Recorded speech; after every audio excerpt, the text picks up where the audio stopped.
Hello बच्चों, कैसे हैं आप लोग। आई होप कि आप सभी अच्छे होंगे।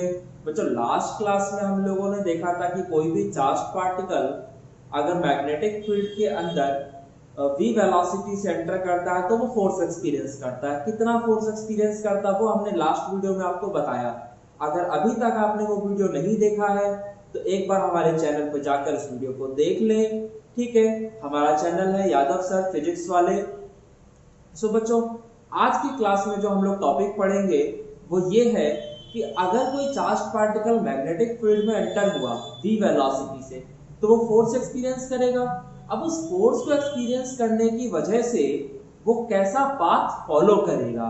ठीक है, यानी उसका जो पाथ होगा वो कैसा होगा, सर्कुलर होगा, हेलिकल पाथ होगा, पैराबोलिक होगा, क्या होगा क्या नहीं होगा, वो सारी की सारी चीजें हम आज के वीडियो में देखेंगे।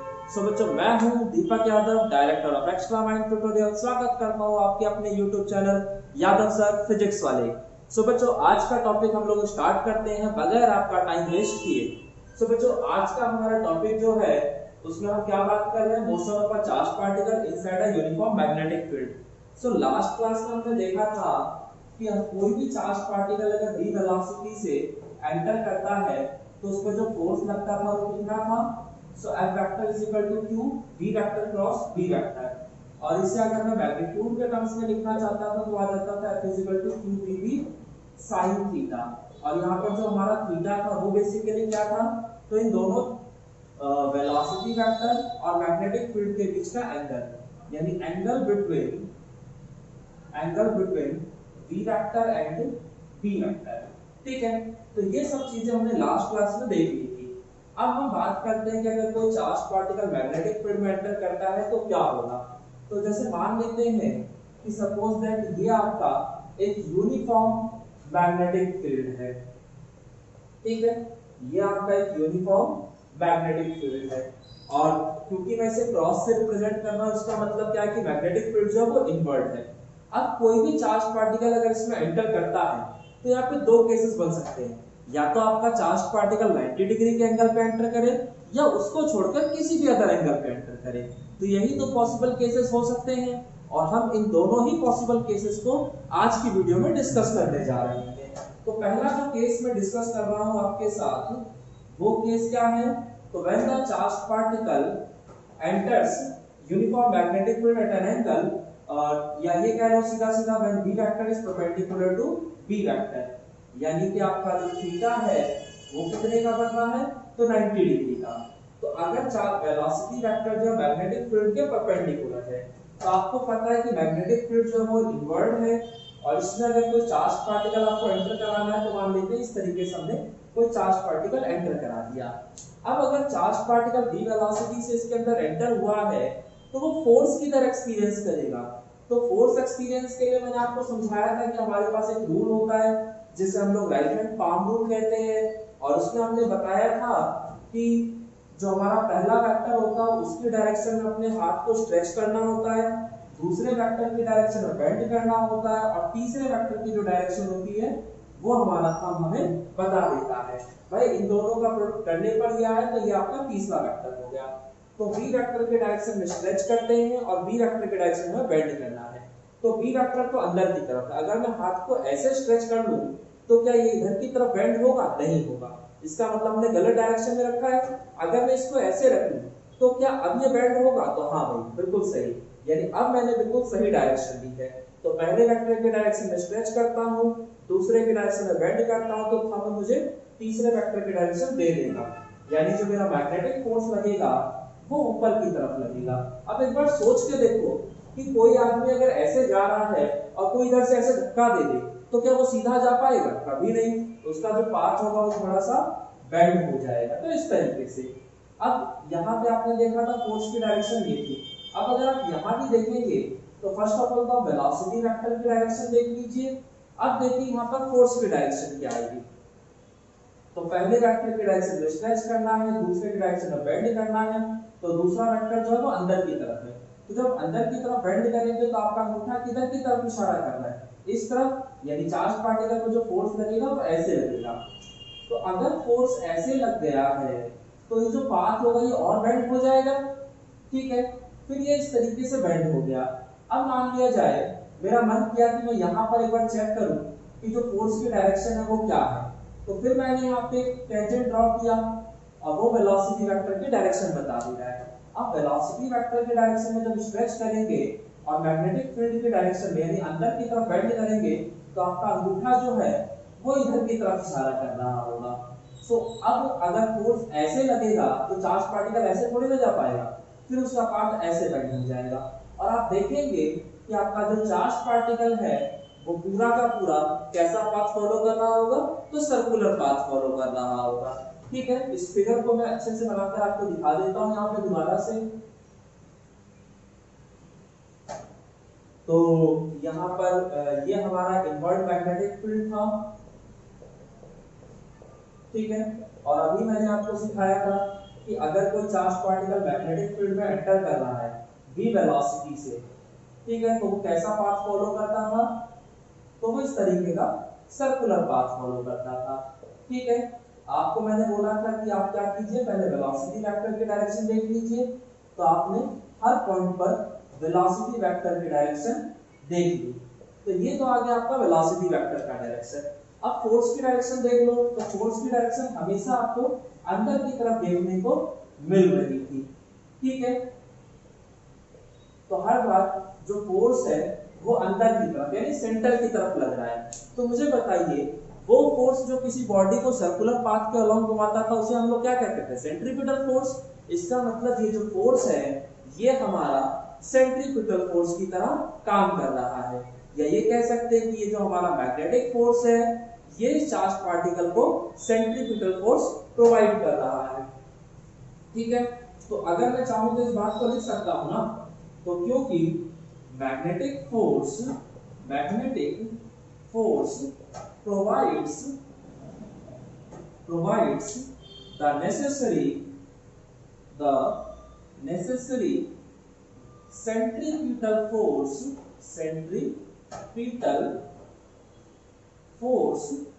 to the charged particle, और इसी वजह से आपका जो सेंट्रीपिटल फोर्स है उसकी वैल्यू मैग्नेटिक फोर्स के बराबर हो जाती है। अब आपने बचपन में ही सेंट्रीपिटल फोर्स का फॉर्मूला पढ़ लिया था कि सेंट्रीपिटल फोर्स क्या होता है, mv²/r। तो सेंट्रीपिटल फोर्स की जगह हम लोग mv²/r लिख सकते हैं और मैग्नेटिक फोर्स की जगह qvb sin थीटा, और हमारा जो थीटा है वो कितने का है, 90 डिग्री का, तो यहाँ पे sin 90 लिख देते हैं। ठीक है, तो आप देख पाएंगे कि यहाँ एक वेलोसिटी से एक वेलोसिटी चला जा रहा है, तो यहाँ पे आ जा रहा है mv/r = qb। तो अगर आप चाहें तो यहाँ से आप r की वैल्यू फाइंड आउट कर सकते हैं, तो r क्या आ जाता है, तो mv/qb। ठीक है, तो ये हमारा जो यहाँ पर चार्ज पार्टिकल ने सर्कुलर पाथ फॉलो किया था ये उसका रेडियस है। तो आप देखेंगे तो रेडियस किस किस पर डिपेंड कर रहा है, तो चार्ज पार्टिकल के मास पे, वेलोसिटी पे, मैग्नेटिक फील्ड पे, और वो चार्ज खुद कितना बड़ा है इस बात पे। तो अगर आप देखें तो रेडियस और मास के बीच कैसा रिलेशन है, डायरेक्टली का रिलेशन, यानी जितना ज्यादा बड़ा चार्ज पार्टिकल होगा यानी जितना हैवियर चार्ज पार्टिकल होगा वो उतना ही बड़ा सर्कल फॉलो करेगा, यानी उसका रेडियस जो है वो उतना ही बड़ा आएगा। सेम ऐसे ही जितनी ज्यादा वेलोसिटी से आप चार्ज पार्टिकल को मैग्नेटिक फील्ड के अंदर एंटर कराएंगे उसका जो रेडियस होगा वो उतना ही बड़ा होगा, क्योंकि दोनों में कैसा रिलेशन है, सो डायरेक्टली का रिलेशन है। अब अगर चार्ज की बात कर दी जाए तो चार्ज और रेडियस में इनवर्सली का रिलेशन है। इसका मतलब जितना हैवी चार्ज पार्टिकल यानी जितना ज्यादा चार्ज होगा उसके ऊपर रेडियस उतनी ही कम आएगी। सेम ऐसे ही मैग्नेटिक फील्ड जितना स्ट्रांग होगा रेडियस उतना ही कम होगा, यानी सर्कल उतना ही छोटा बनेगा। तो ये तो कुछ बेसिक बातें हमने समझ ली यहाँ पे। तो अभी हमने देख लिया कि यहाँ पर जो रेडियस है वो r है। अब मुझे बताओ अगर ये चार्ज पार्टिकल चक्कर लगा रहा है इस तरीके से, तो एक चक्कर लगाने में उसे समय कितना लगेगा, यानी उसका टाइम पीरियड क्या होगा। तो अगर हमें टाइम पीरियड देखना हो तो हम क्या करेंगे, तो भैया सीधी बात है, टाइम पीरियड देखना है तो टाइम पीरियड का फॉर्मूला लगाओ। अब टाइम पीरियड होता क्या है, तो देखो बच्चों मैं आपको बताऊं कि आपने एक फॉर्मूला पढ़ा था बचपन में एंगुलर वेलोसिटी, और वो होता था angular displacement upon time taken. ठीक है, ये बिल्कुल वैसी है जैसे velocity is equal to displacement upon time. तो लीनियर मोशन में होता है velocity is equal to displacement upon time, और सर्कुलर मोशन में हो जाता है angular velocity is equal to angular displacement upon time. तो सर्कुलर मोशन में वेलोसिटी की जगह एंगुलर वेलोसिटी और डिस्प्लेसमेंट की जगह एंगुलर डिस्प्लेसमेंट। ठीक है, अब अगर मैं बात करता हूँ एक कंप्लीट रोटेशन की, यानी अगर एक चक्कर पूरा कंप्लीट हुआ है तो मुझे बताओ एंगुलर डिस्प्लेसमेंट कितने का हुआ, यानी वहां एंगल कितने का बनता हुआ 360 डिग्री, यानी कि 2 पाई रेडियन का। तो मैं इस चीज को लिख सकता हूं कि फॉर वन कंप्लीट रिवॉल्यूशन जो समय है आपका वो टाइम पीरियड के बराबर हो जाएगा, और जो एंगुलर डिस्प्लेसमेंट है वो 2 पाई रेडियन के बराबर हो जाएगा। और ये दोनों की दोनों वैल्यू अगर आप इसमें डालेंगे तो आपका एंगुलर वेलोसिटी आ जाएगा 2 पाई बटे में कैपिटल टी। तो यहाँ से t इज इक्वल टू कितना आ जाता है, तो 2 पाई बटे में ओमेगा। अब आपको एंगुलर वेलोसिटी पता चल चुका है, और एंगुलर वेलोसिटी और लीनियर वेलोसिटी का भी रिलेशन हम लोगों ने पढ़ा था, और वो रिलेशन हमारा क्या था, तो वो था v is equal to r omega. तो यहाँ से आपका जो ओमेगा निकल के आएगा वो v बटे r आ चुका है, और टाइम पीरियड अभी आपने निकाला था 2 पाई बटे में ओमेगा। तो 2 पाई बटे में ओमेगा, ओमेगा की जगह हम लिख सकते हैं v बटे में r। तो ये r जब ऊपर शिफ्ट हो जाएगा तो ये बन जाएगा 2 पाई r बटे में v। ठीक है, तो यानी जो टाइम पीरियड का बेसिक फार्मूला है मेरा वो है 2 पाई r बटे में v।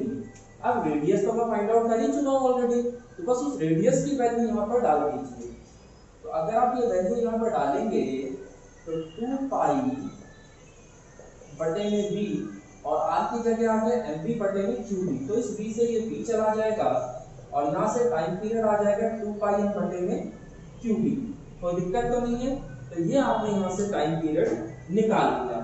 अब जरा देखिए क्या ये टाइम पीरियड वेलोसिटी पर डिपेंड कर रहा है, तो नहीं भाई, ये तो सिर्फ और सिर्फ किस पर डिपेंड कर रहा है, चार्ज पार्टिकल के चार्ज, उसके मास और मैग्नेटिक फील्ड पे, यानी वेलोसिटी से इंडिपेंडेंट है।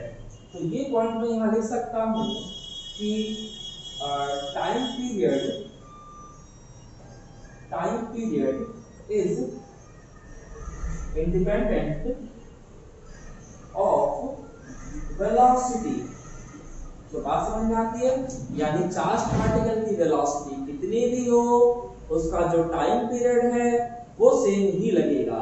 अगर आप सोच रहे हैं कि कोई मेरे पास चार्ज पार्टिकल है और उसको मैं पहले कम स्पीड से इसके अंदर भेज रहा हूं, और मान लेता है कि वो 1 सेकंड में चक्कर कंप्लीट कर लेता है, और अब मैंने सोचा कि मैं उसकी वेलोसिटी को बढ़ा देता हूं तो क्या पता टाइम पीरियड कम हो जाए। तो नहीं भाई, आप अगर ज्यादा वेलोसिटी से भी चार्ज पार्टिकल को मैग्नेटिक फील्ड के अंदर भेजेंगे तो भी आपका टाइम पीरियड उतना ही रहेगा, यानी वेलोसिटी आप कितनी ही बढ़ा लीजिए उससे कोई फर्क नहीं पड़ रहा है आपके टाइम पीरियड पे। ठीक है, यानी time period independent of velocity. तो ओवरऑल दिमाग में ये बात आएगी कि भाई अगर मैंने ये वेलोसिटी को बढ़ाया तो इसका इफेक्ट तो पड़ना चाहिए था टाइम पे, तो ये पड़ क्यों नहीं रहा। तो भाई उसकी वजह ये है कि अगर आपने वेलोसिटी को बढ़ाया है तो सर्कुलर पाथ का रेडियस भी तो बढ़ गया ना, और रेडियस बढ़ गया का मतलब क्या है कि अब वो पहले से बड़ा चक्कर लगाने लगा। ये बिल्कुल वैसे ही है जैसे एक छोटा बच्चा है जो धीरे धीरे भाग सकता है, उसको मैंने कहा कि तू काम पर छोटा चक्कर लगा ले, और एक बंदा जो बिल्कुल बहुत तेज भाग सकता है उसको मैंने कहा काम कर तू बड़ा चक्कर लगा के आ। ठीक है, तो ओवरऑल उसकी जो वेलोसिटी का इफेक्ट था वो कंपनसेट हो गया, क्यों, क्योंकि उसको बड़ा चक्कर लगाना पड़ गया। तो वही चीज यहाँ पे होती है, और ये बहुत इंपॉर्टेंट पॉइंट है आपका, और ये आगे जाके एक बहुत बड़ा कंसेप्ट बनाएगा आपका साइक्लोट्रॉन का। तो वो साइक्लोट्रॉन का कंसेप्ट हम बाद में देखेंगे, फिलहाल अभी आप इतना समझ लीजिए। अच्छा, तो अभी मैंने टाइम पीरियड तो निकाल दिया है, अब बात करेंगे फ्रीक्वेंसी की कि भाई यहाँ फ्रीक्वेंसी क्या होगा। तो फ्रीक्वेंसी आप लोगों ने देखा होगा कि फ्रीक्वेंसी जो होता है वो टाइम पीरियड का रेसिप्रोकल होता है। तो टाइम पीरियड का रेसिप्रोकल बोले तो 2 पाई m, और ये qb जो है ये ऊपर की तरफ चला गया, यानी हमारा फ्रीक्वेंसी जो आ गया है वो qb बटे में 2 पाई m हो चुका है। ठीक है, तो ये आप लोगों ने यहाँ से फ्रीक्वेंसी निकाल दिया। ठीक है, तो ये हमारा क्या निकल के आएगा, तो ये हमारा फ्रीक्वेंसी निकल के आएगा। अब अगर बात कर ले एंगुलर फ्रीक्वेंसी की कि भाई एंगुलर फ्रीक्वेंसी क्या होगा, तो भैया एंगुलर फ्रीक्वेंसी देखना है तो एंगुलर फ्रीक्वेंसी का फॉर्मूला लगाओ, और एंगुलर फ्रीक्वेंसी का फॉर्मूला होता था omega is equal to 2 pi F. ठीक है, तो omega is equal to 2 pi और एफ की जगह आप लिख सकते हैं क्यूबी बटे में 2 पाई एम। तो इस 2 पाई से तो ये 2 पाई चला गया, तो यहाँ पर जो ओमेगा निकल के आया वो कितना आ गया है, तो क्यूबी बटे में एम आ गया है। तो ये आपका एंगुलर फ्रीक्वेंसी है। ठीक है, तो आप देख रहे थे कि आपका टाइम पीरियड जो है इंडिपेंडेंट ऑफ वेलोसिटी है, और अगर time period independent of velocity है तो आपका फ्रीक्वेंसी जो होगा वो भी इंडिपेंडेंट ऑफ वेलोसिटी होगा। यानी आप चार्ज पार्टिकल को किसी भी वेलोसिटी से एंटर कराइए, उसकी जो फ्रीक्वेंसी है वो हमेशा सेम रहेगी। ठीक है, तो ये बच्चों हम लोगों ने केस देखा, एक सिंपल सा केस था, और उस केस में क्या था कि हमारा जो वेलोसिटी वेक्टर था वो मैग्नेटिक फील्ड के परपेंडिकुलर था, यानी चार्ज पार्टिकल 90 डिग्री के एंगल पे एंटर कर रहा है। तो बच्चों अब हम एक बहुत ही इंपॉर्टेंट सा कांसेप्ट देखेंगे, और वो कांसेप्ट क्या है कि आप लोगों ने ये सीखा था कि R इक्वल टू क्या होता है, mv बटे में qb, और यहाँ पर जो आपका mv होता है वो किसके बराबर होता है, तो वो p के बराबर होता है। p का मतलब आपका मोमेंटम। तो बात समझ में आती है, यानी कि अगर आप चाहें तो जो radius of the circular path था उसको आप मोमेंटम के टर्म्स में भी लिख सकते हैं। तो ये आ जाएगा p बटे में qb, कोई समस्या नहीं है। अच्छा जी, तो ये आपने radius of the circular path देख लिया मोमेंटम के टर्म्स में। अब अगर मैं काइनेटिक एनर्जी के टर्म्स में देखना चाहूं कि भाई काइनेटिक एनर्जी के टर्म्स में क्या होगा, तो आपको पता है कि काइनेटिक एनर्जी का जो हमारा फॉर्मूला होता था वो हाफ mv स्क्वायर होता था। तो अगर मैं इसे मोमेंटम बनाना चाहता हूं तो मैंने क्या किया कि इसको ऊपर नीचे m से मल्टीप्लाई कर दिया। भाई सेम चीज का मल्टीप्लिकेशन कराएंगे आपके इक्वेशन पे कोई फर्क नहीं पड़ने वाला, और ऐसा करने से आपको फायदा हो गया है। देखो m को m से मल्टीप्लाई कराओगे तो m स्क्वायर आ जाएगा, ठीक है, और ये m स्क्वायर b स्क्वायर अगर चाहिए आप तो इसे ऐसे लिख सकते हैं mv का होल स्क्वायर बटे में m, और आपको पता है कि mv जो है वो किसके बराबर होता है, तो मोमेंटम के बराबर होता है। तो इसकी जगह मैं p लिख सकता हूं, यानी कि जो मेरा काइनेटिक एनर्जी होता है वो किसके बराबर है, तो यहां से मुझे पता चल गया कि मेरा जो काइनेटिक एनर्जी होता है वो p स्क्वायर बटे में 2m के बराबर होता है। तो यहां से मैं मोमेंटम निकाल सकता हूं, तो जो मेरा मोमेंटम निकल के आएगा वो आ जाएगा स्क्वायर रूट ऑफ 2mk, और k का मतलब है काइनेटिक एनर्जी। ये ध्यान रखिएगा, भाई 2m को आपने इधर भेजा तो ये आ गया 2mk, और स्क्वायर को इधर किया तो रूट आ गया। तो ये मोमेंटम की जो वैल्यू अभी मैंने निकाली थी, इस वैल्यू को अगर मैं चाहूं तो इस इक्वेशन में डाल सकता हूं, और जैसे इस इक्वेशन में डालूंगा तो जो मेरा रेडियस निकल के आएगा वो आ जाएगा स्क्वायर रूट ऑफ 2mk बटे में qb। तो ये मैंने काइनेटिक एनर्जी के टर्म्स में दे दिया। बात समझ में आता है? तो जिस जिस फॉर्म में पॉसिबिलिटी बन सकती है वो सारे के सारे फॉर्म्स में आपके साथ डिस्कस कर रहा हूं यहाँ पे। अच्छा, एक और पॉइंट है जो बहुत इंपॉर्टेंट है यहाँ पे, और वो ये है कि कई बार आपके बोर्ड एग्जाम्स में क्वेश्चन आता है, कहता है कि अगर कोई चार्ज पार्टिकल और उसे मैं v वेलोसिटी से कोई भी अगर चार्ज पार्टिकल है और उसके अक्रॉस मैं पोटेंशियल डिफरेंस अप्लाई कर देता हूँ v का, ठीक है, किसी भी चार्ज पार्टिकल पे अगर मैं v पोटेंशियल डिफरेंस अप्लाई करता हूँ तो बताइए वहां पे उस चार्ज पार्टिकल का जो सर्कुलर पाथ फॉलो होगा उसका रेडियस क्या होगा। यानी सब कुछ पहले जैसे ही, बस कंडीशन ये लगा दी कि इस बार मैं पोटेंशियल डिफरेंस v अप्लाई कर रहा हूं। तो अगर v पोटेंशियल डिफरेंस अप्लाई किया तो क्या होगा, तो आप लिख देते हैं इस पे इफ पोटेंशियल डिफरेंस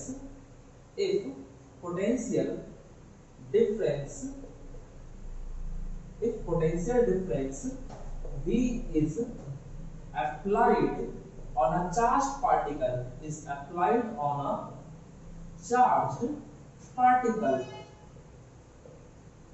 q, ठीक है। तो अगर हम चार्ज पार्टिकल q पर v पोटेंशियल डिफरेंस अप्लाई कर देंगे तो कितना एनर्जी गेन करेगा, देन पोटेंशियल एनर्जी gained या acquired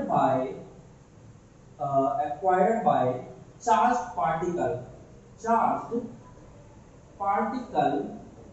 is, तो जो वहां पे पोटेंशियल एनर्जी एक्वायर हो जाएगी वो कितनी हो जाएगी, qv, और आपको पता है कि ये सारी की सारी एनर्जी जो है वो किस काम में आ रही है, तो वो काइनेटिक एनर्जी प्रोवाइड करने के काम में आ रही है। बात समझ में आता है? किसी भी चार्ज पार्टिकल का जब पोटेंशियल डिफरेंस अप्लाई करते हैं तो उसकी वजह से चार्ज पार्टिकल जो होता है वो एक्सेलरेट कर रहा होता है, यानी कि वो काइनेटिक एनर्जी गेन कर रहा होता है। ठीक है, एक्सेलरेट करने का मतलब वेलोसिटी बढ़ रहा है और वेलोसिटी बढ़ने का मतलब काइनेटिक एनर्जी बढ़ रहा है।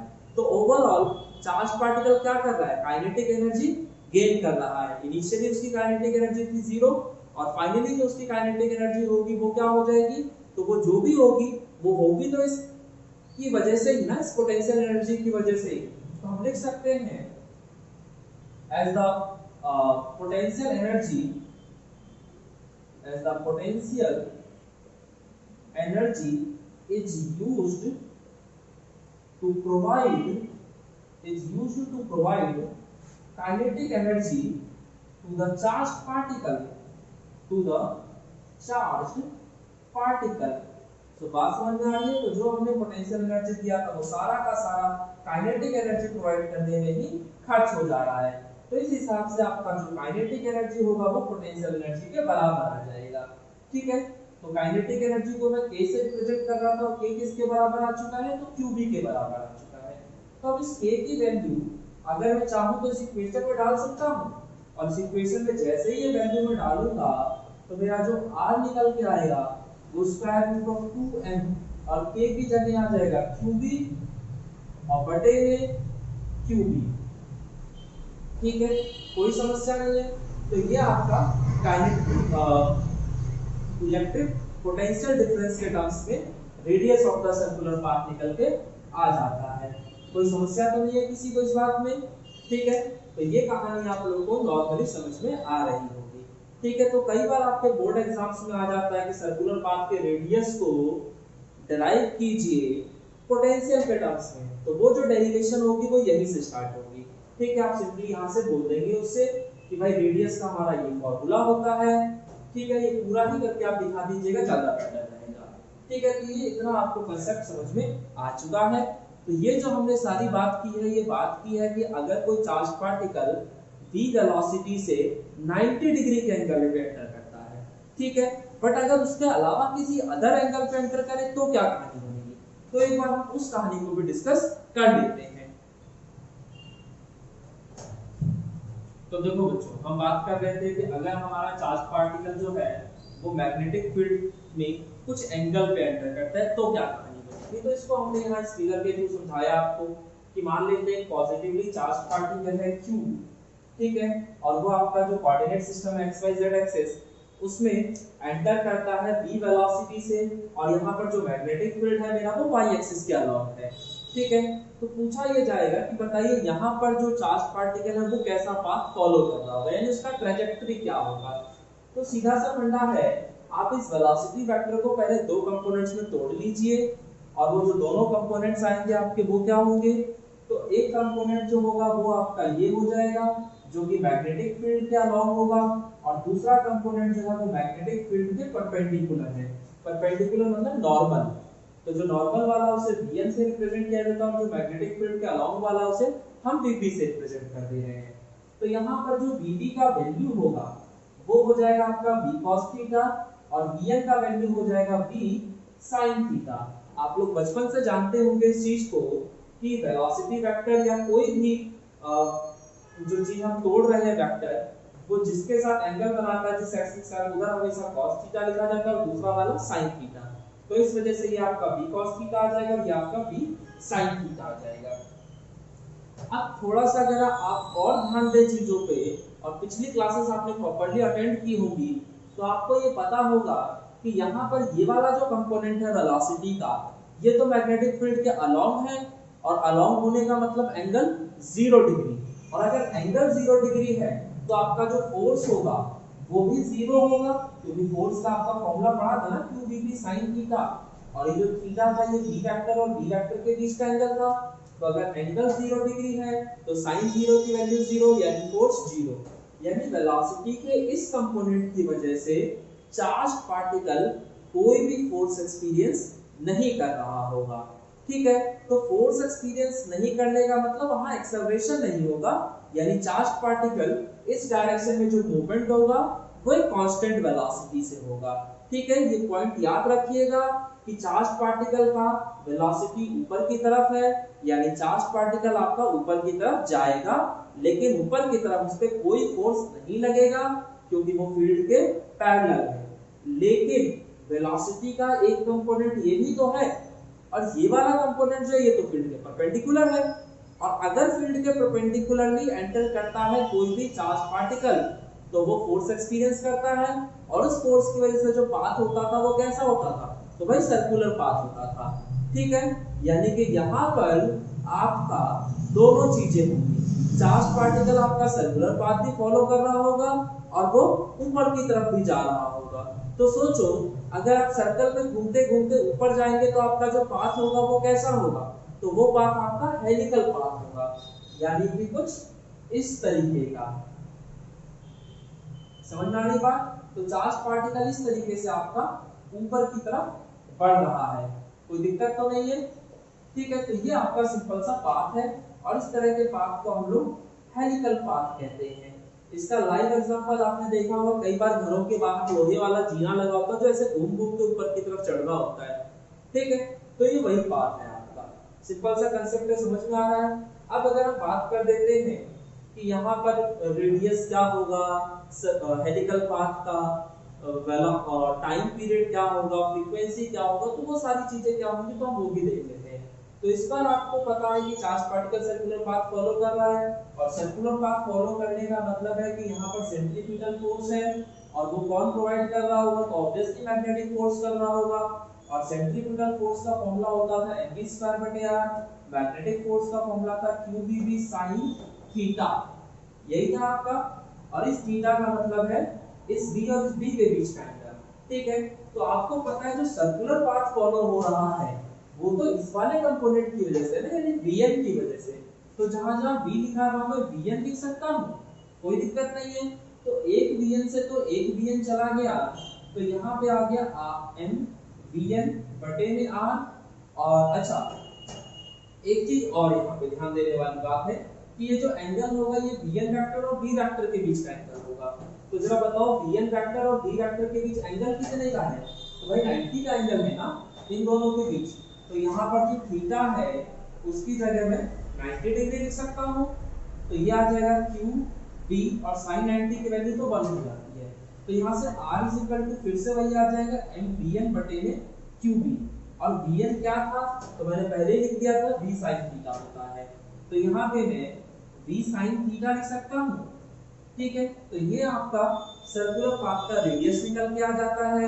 अब अगर charge particle circular path follow कर रहा है तो ऑब्वियसली सर्कुलर पाथ को फॉलो करने में उसे कुछ समय भी लग रहा होगा, तो वो जो समय होगा वो कितना होगा, यानी बात कर रहे हैं हम लोग टाइम पीरियड की। तो टाइम पीरियड तो वही होगा t 2πr बटे में v। ठीक है, भाई टाइम क्या होता है, तो डिस्टेंस बटे में स्पीड। तो अगर सर्कुलर पाथ फॉलो कर रहे हो तो डिस्टेंस जो है वो सर्कल की लेंथ के बराबर ही होगा, यानी 2πr, और जो स्पीड होगा वो v है। लेकिन जो सर्कुलर पाथ फॉलो हो रहा है वो जिस स्पीड से हो रहा है वो स्पीड है आपका vn। ठीक है, तो यहाँ पर आपका 2π और vn की जगह मैं v sin थीटा रख सकता हूँ, और r की जगह हम लिख सकते हैं mv sin थीटा बटे में qb।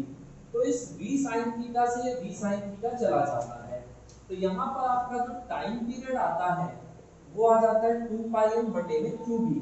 तो ये कुछ जाना पहचाना सा लग रहा है, ये तो लग रहा है ऐसे जैसे पहले वाला ही था, यानी कि टाइम पीरियड को कोई फर्क नहीं पड़ रहा कि आपका चार्ज पार्टिकल 90 डिग्री के एंगल पे एंटर कर रहा है या किसी भी अदर एंगल पे एंटर कर रहा है। एंगल से जो डिसाइड होगा वो होगा पाथ। अगर 90 डिग्री का एंगल है तो सर्कुलर पाथ, 90 के अलावा कोई एंगल है तो आपका हेलिकल पाथ। ठीक है, और उसमें भी कंडीशन है कि एंगल जो है 0 डिग्री या 180 नहीं होना चाहिए, क्योंकि अगर एंगल 0 डिग्री का बनेगा तो कोई फोर्स नहीं लगेगा, 180 का बनेगा तो भी कोई फोर्स नहीं लगेगा, और उस वक्त चार्ज पार्टिकल जिस रास्ते से आया था वो वैसे का वैसा ही चला जाएगा, यानी स्ट्रेट लाइन के अलोंग।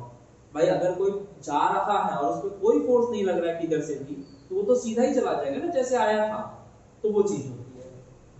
ठीक है, तो ये आपका टाइम पीरियड आ जाता है। इसी का उल्टा कर देंगे तो आपको क्या मिल जाएगा, फ्रीक्वेंसी। तो फ्रीक्वेंसी होता है 1/t। तो t का मतलब हो गया 2πm बटे में qb। ठीक है, तो ये क्या आ गया, फ्रीक्वेंसी। अब आपको अगर एंगुलर फ्रीक्वेंसी देखना हो तो फिर वही कहानी आ जाएगी, एंगुलर फ्रीक्वेंसी। तो एंगुलर फ्रीक्वेंसी क्या होता है, तो omega is equal to 2πf, और f का मतलब क्या है, तो वो आपने लिख ही लिया है, qb बटे में 2πm। तो यहाँ 2π से 2π कट जा रहा है, तो आपका जो एंगुलर फ्रीक्वेंसी आ रहा है वो कितना आ गया, तो qb बटे में m। ठीक है, तो ये हमारा एंगुलर फ्रीक्वेंसी निकल के आ जाता है। ये सब तो वही कहानी है जो पहले थी। ठीक है, जो थोड़ा सा नया था वो आपको यहाँ देखने को मिला था। अच्छा, यहाँ पर एक नया टर्म हम यूज करेंगे जिसका नाम है पिच। ठीक है, तो ये पिच क्या होता है, हम इसको एक बार समझ लेते हैं। तो देखो, पिच का मतलब क्या है, तो दो कॉन्सेक्यूटिव टर्म्स के बीच का जो वर्टिकल डिस्टेंस होता है, उस वर्टिकल डिस्टेंस को हम लोग पिच कहते हैं।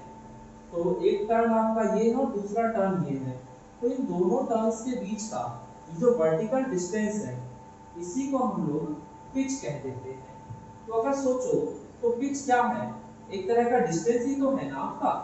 तो डिस्टेंस अगर निकालना है तो क्या करोगे, तो आपको पता है speed is equal to distance upon time. तो डिस्टेंस इज इक्वल टू क्या आ जाएगा, स्पीड इनटू में टाइम। देखो यहाँ पर अगर आप वर्टिकल डिस्टेंस की बात करते हैं तो क्या वर्टिकल डायरेक्शन में कोई फोर्स लग रहा था चार्ज पार्टिकल पे, नहीं है। वर्टिकल डायरेक्शन में तो कोई फोर्स नहीं लग रहा था, यानी कि चार्ज पार्टिकल एक कांस्टेंट वेलोसिटी से मूव कर रहा था। और जब भी कांस्टेंट वेलोसिटी होता है तो हम simple velocity is equal to displacement upon time वाला फॉर्मूला लगा लेते हैं और यहां से अपना डिस्प्लेसमेंट का वैल्यू निकाल लेते हैं। तो डिस्प्लेसमेंट इज इक्वल टू क्या हो जाता है, तो वेलोसिटी इनटू में टाइम। अब सोचो ऊपर की डायरेक्शन में जो आपका वेलोसिटी है वो कितना है, तो भाई vb है। और एक चक्कर लगाने में जो समय लगता है, क्योंकि देखो आप यहां से चले और घूम के ऐसे आप एक चक्कर लगा लिए। आपको सीढ़ी वाला एग्जांपल समझ रहे हैं ना, जो लोहे वाला जीना होता था घर के बाहर।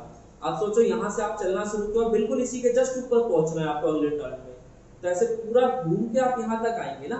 तो ओवरऑल आपने एक चक्कर लगा लिया, और एक चक्कर लगाने में जो समय लगता था आपका, उस समय को आप क्या कहते थे, टाइम पीरियड। ठीक है, तो बस दोनों की दोनों वैल्यू डालो, सॉल्व करो, आपका टाइम पिच निकल के आ जाएगा।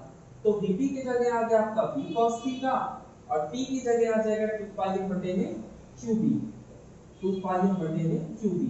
तो यहां से आ गया ये 2πmp cos थीटा बटे में qb। तो ये हमने यहाँ से पिच निकाल दिया। ठीक है, तो बच्चों ये कांसेप्ट आपको समझ में आ रहा होगा, कहाँ कौन सी वेलोसिटी यूज करनी है उसका हमेशा ध्यान रखिएगा। अगर आप वर्टिकल डायरेक्शन के मोशन की बात करेंगे तो भाई वर्टिकल डायरेक्शन वाली वेलोसिटी यूज होगी। अगर आप सर्कुलर पाथ घूम रहे हैं तो सर्कुलर पाथ जिस वेलोसिटी से पाथ फॉलो हुआ था उस वेलोसिटी को यूज करेंगे।